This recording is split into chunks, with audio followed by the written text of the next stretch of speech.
Changing your Tesco Mobile direct debit date, a quick guide.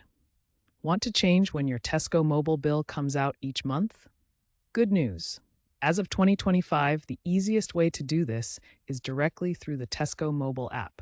No need to call customer service. This section will show you how to quickly and easily adjust your direct debit payment date within the app. The Tesco Mobile app, available on iOS and Android, introduced a billing and payments section in mid-2024, enabling instant direct debit date changes with real-time confirmation. Within the app, navigate to the billing and payments section, then select direct debit. Choose your preferred payment date from the available options, such as the 1st, 15th, or 28th of the month. This follows a 2023 integration with the UK's faster payments system, reducing processing times from 3 to 5 working days to near instantaneous as of Q3 2025.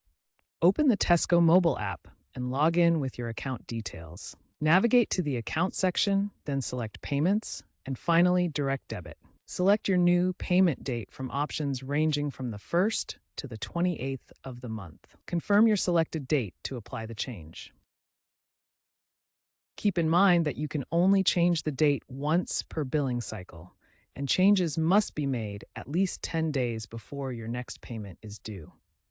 Dates beyond the 28th are not allowed. For security, the app uses two-factor authentication or biometric verification. If you have issues, change your payment date on the Tesco Mobile website or call 0344 324 9222.